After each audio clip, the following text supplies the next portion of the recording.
The guy came. He came right here. This is now 6:30 or 22 minutes past 6 in the evening. Look how dark it is. Doesn't look so dark. Let me put the lights off. All of a sudden, you can see it's dark.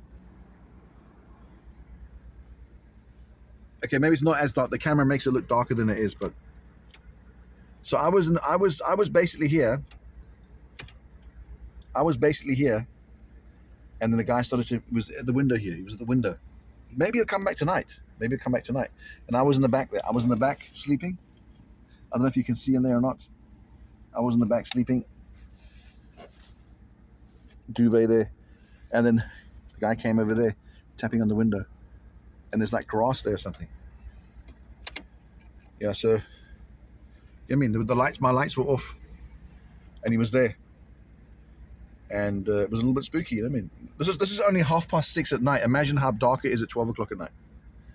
And there's no one around really. There's houses over there, but they're far away and they can't really see you or hear you. I don't think anyone would hear. And also, sometimes people do come here at night and I don't know if they cause trouble, but if someone started shouting here, I don't think anyone would come outside. Look, maybe it was a farm worker, but I don't know. Why would someone start trying your door? Why would someone start trying your door handle? And then, so it's a little bit spooky. Now, I'm still parking here now. Will the guy come back tonight? I'm going to come here maybe at like 5 in the morning and then sleep. I may just have to go somewhere else and then come back at 5 in the morning because I don't feel safe from 12 till 4 in the morning. So that's it, man. That is it. Imagine a big bearded guy with all my stuff on the floor there. Banging on the door, boom, boom, boom, boom, boom, not muttering something. Like a normal person would say, "Excuse me, mate. Excuse me," like just bang it, trying to open the door all the time, trying to open the handle, and then deliberately mumbling. So I'll have to like open the window, and then takes his wallet out, but there's nothing in his wallet, and then he just stands there. If he was desperate, why wouldn't he come around the front and like say, "Mate, wait, I need a lift" or something? Why would he just stand there like a statue? And he was a big guy as well, quite big. He was at least over 6 feet with a barrel chest, a bit of a beer belly, a very tight jacket, a beard. I can't remember what his face looks like, but mate, it was like something out of a horror movie, like some ugly old guy, not old as in weak, but old like a big fisherman or something. Maybe he was a laborer or something, but some guy with like a weathered, stocky face, with a beard, mumbling incoherently, so he almost seems like inhuman, like a Bigfoot. It's like a Bigfoot or something, like a Bigfoot with intelligence. You know what I mean? But thank God I stuck to the golden rules, because I'm a coward. Don't open the window. Don't unlock the door, and then just immediately drive away. So that's it, that's it. And I look over there. That's in the dark as well. There, you can't really see in there. So basically, this is all right now, but when you turn the lights out, and I've got tinted windows in the back there, so it's dark. It's very, very dark in there, isn't it? So imagine you're there and you hear, what's that? Come on.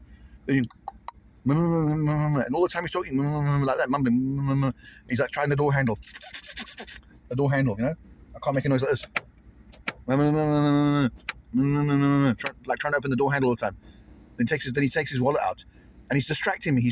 The one hand is always like by the window, but the other hand is like by the door handle all the time doing this. It's a bit scary. Normally, sometimes I would like open the window and say, what? But this time I thought, no. It's not normal. Why didn't he come this way to the driver's side? Why didn't he come to the driver's side or something? You know what I mean? So you know what? I think it was a bit dodgy. But then what would he do though? What would he do? I mean, why does he want to attack me? What am I going to do? I mean, it's not like I'm some young hot woman or something. So what does he want? Or maybe he genuinely wanted something. I don't know. But either way, I wasn't sticking around to find out. But if he had half a brain in his head, he would raise his voice and say, "Mate, I need a lift. My wife is sick or something." You know what I mean? But instead, he just stood there. He stood back, so he didn't look desperate. Why would you stand back? See, there's grass there. I don't know if you can see this grass there. He stood back over there, and he just stood there like his, just stood upright and just stood there, didn't move, like as if the game is up, sort of thing. If he was desperate for a lift, he would have came back to the car and said, "Mate, wait." I don't know. All I know is it's a bit spooky. And the terrible thing is I could have been asleep. Imagine I was asleep and the window was a bit open.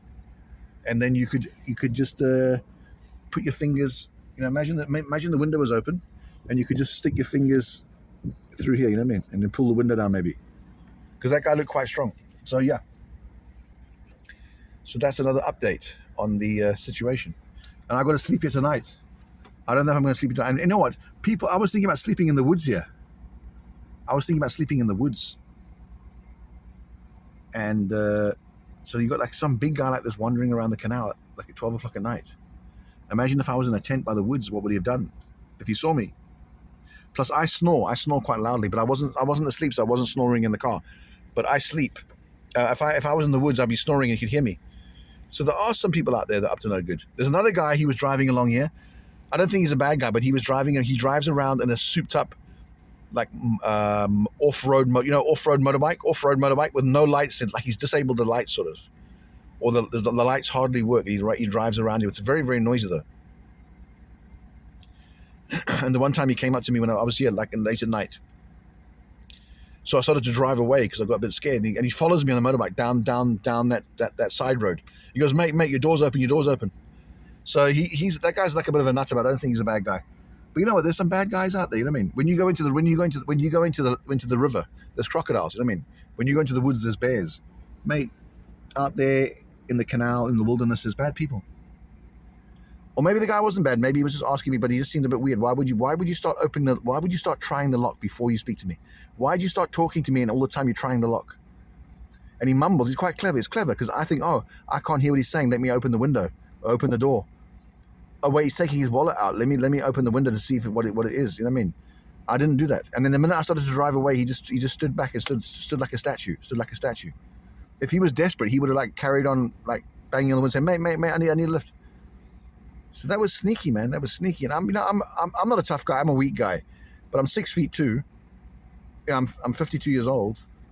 I'm not some little 5 foot tall like 20-year-old girl or something. Like why you want to break into my car? What do you want to do to me? What do you want to do to me? And the terrible thing, I could have been asleep or something. Imagine I wake up with that guy on top of me. I need to start training jiu-jitsu, Brazilian jiu-jitsu, and get myself a knife or something. But you're not allowed to have a knife in this country because obviously it's weak, broken Britain, where you're not allowed to have a knife, you can't have a gun, you can't have any defense. And I'm very, very upset about other things today, which I may make other videos about, but I may make on another channel. But yeah. So Britain, I'm actually thinking about leaving Britain for good.